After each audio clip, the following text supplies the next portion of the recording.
ভাগ্যের ভালো মন্দ আসে কার পক্ষ থেকে? যদি ভাগ্যের ভালো মন্দ আল্লাহর পক্ষ থেকে আসে, তাহলে বাংলার মেলাতে লটারির নামে টিকিট কেটে কেন আপনি ভাগ্য যাচাই করেন?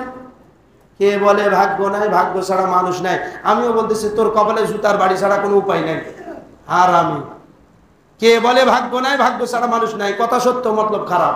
আসলে তো ভাগ্য ছাড়া মানুষ নাই, কিন্তু ভাগ্যকে যাচাই করা ইসলামে হালাল না হারাম? কারণ ভাগ্যের নিয়ন্ত্রণ কর্তা কে? আল কদরি খায়রিহি, ভাগ্যের ভালো মন্দ। হ্যাঁ, ওটি না গেলে আমি অ্যাক্সিডেন্ট হলো না নি রে, এই কথা বললে ঈমান থাকবে? হ্যাঁ, আমার কপালে যদি ওটা থাকে ওটি যাবো। হ্যাঁ, আমি যাওয়ার আগে মসনুন তরিকায় সুন্নত তরিকায় দোয়াগুলি পড়ে যাব। এইটা ইসলাম। এই জন্য আল কদরি খায়রিহি ওয়া শাররিহি মিনাল্লাহি তাআলা, ভাগ্যের ভালো মন্দ কার পক্ষ থেকে আসে? তাহলে মঙ্গল শোভাযাত্রার নামে কোন সার্কাসের মাধ্যমে বরকত আসে না, বরকত আসে কার মাধ্যমে? ওয়াল কদরি খায়রিহি ওয়া শাররিহি মিনাল্লাহি তাআলা, ভাগ্যের ভালো মন্দর মালিক কে? একসঙ্গে বলেন, ভাগ্যের ভালো মন্দের মালিক কে? আমার ছেলে মেয়েদেরকে জীবিত রাখার মালিক কে? আমার ব্যবসার লাভ লোকসানের মালিক কি গণেশ?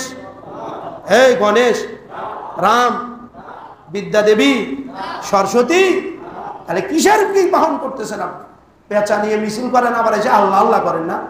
একই মুখে রাম ঠাকুর আল্লাহ হরি সবই কন, মানেটা কি? তার মানে আপনি হিন্দু না বৌদ্ধ না খ্রিস্টান?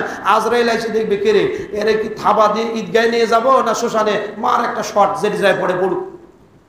এই জন্য সব জায়গায় তেল পিছলা হওয়ার সুযোগ নাই। আল কদরি খায়রিহি ওয়া শাররিহি মিনাল্লাহি তাআলা, ভাগ্যের ভালো মন্দর মালিক একমাত্র আল্লাহ। আর আমি ঈমানে মুফাসসালের মধ্যে আল্লাহ এবং তদীয় রাসূলের সাথে এই ওয়াদা করেছিলাম, আমানতু বিল্লাহি ওয়া মালাইকাতিহি ওয়া কুতুবিহি ওয়া রুসুলিহি ওয়াল ইয়াউমিল আখিরি ওয়াল কদরি খায়রিহি ওয়া শাররিহি মিনাল্লাহি তাআলা। আমানতু বিল্লাহ, ঈমান এনেছি একমাত্র কার উপর? পিছনের লোকজন বলেন, আমাদের ঈমান কার উপর? সকল ক্ষমতার উৎস কে? যদি কোন দল বা গোষ্ঠী, কোন নেতা যদি বলে সকল ক্ষমতার উৎস জনগণ, সে ঈমানদার না বেঈমান? কোন এক ব্যক্তি গোষ্ঠীকে আমরা বলতে চাই না, যেই বলবে সেই অপরাধী। কারণ আমানতু বিল্লাহ, আমরা ঈমান এনেছি কার উপর?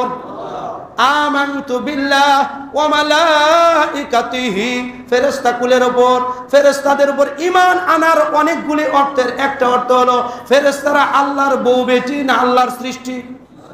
বিজাতির বাচ্চারা ফেরেশতাকে আল্লাহর কন্যা বলে, আমরা বলি না না না, আল্লাহর সাথে কোনো শরীক নাই। ওয়াহদাহু লা শারীকা লাহু, আল্লাহর কোনো ছেলে নাই, আল্লাহর কোনো মেয়ে নাই, আল্লাহর কোনো বিবি বাল বাচ্চা নাই। এই জন্য আমরা ফেরেশতাদেরকে ঈমান এনেছি এইভাবে, ফেরেশতারা আল্লাহর নূরের তৈরি, আল্লাহর বিশেষ সৃষ্টি। যারা নাফরমানি করে না, যারা পেশাব পায়খানা করে না, যারা নারীও নয় পুরুষও নয়, আল্লাহর হুকুম সর্বদাই তারা বাস্তবায়ন করে। জোরে বলি সুবহানাল্লাহ। তাহলে 2 নম্বর আমাদের ঈমান হলো ফেরেশতাদের উপর। ওয়া কুতুবিহি, আসমান থেকে মালিক নবীদের মাধ্যমে তার বান্দা বান্দীদের হেদায়েতের জন্য যে কিতাবগুলি অবতীর্ণ করেছে। শুধু কি কোরআন আসমান থেকে এসেছে? তাওরাত আসমানি কিতাব নয়? জাবুর আসমানি কিতাব নয়? ইনজিল আসমানি কিতাব নয়? তাহলে আসমান থেকে ছোট বড়, ছোট কিতাব 100 সহিফা, বড় কিতাব 4টি, তাওরাত, জাবুর, ইনজিল, কুরআন। ওয়া মালাইকাতিহি, 3 নম্বর ওয়া কুতুবিহি, আসমান থেকে অবতীর্ণ সমস্ত কিতাবের উপর আমরা ঈমান এনেছি। জোরে বলি সুবহানাল্লাহ। ওয়া রুসুলিহি, আসমানি কিতাবগুলি অবতীর্ণ হয়েছে কি আমাদের উপর না নবীদের উপর? রাসূলদের উপর। এজন্য সমস্ত নবী রাসূলকে আমরা সত্য মনে করি। ইহুদিদের মতো শুধু ঈসা আলাইহিস সালামকে নিয়ে পাগলা হই না, খ্রিস্টানদের মতো শুধু মুসা আলাইহিস সালামকে খণ্ড খণ্ড করে আমরা মানি না। আমরা সমস্ত নবী রাসূলদের উপর ঈমান এনেছি। ওয়া কুতুবিহি, আসমানি কিতাব যেমন মেনেছি, আসমানি কিতাব যাদের উপর এসেছে তাদের উপর আমরা ঈমান এনেছি। ওয়াল ইয়াউমিল আখিরি, শুধু দুনিয়াতে খাও দাও ফুর্তি করো, দুনিয়াটা মস্ত বড়, নগদ যা পাও কুড়িয়া নাও, বাকির খাতা শূন্য, এই ধরনের নাস্তিকপনা কথা আমরা বিশ্বাস করি না।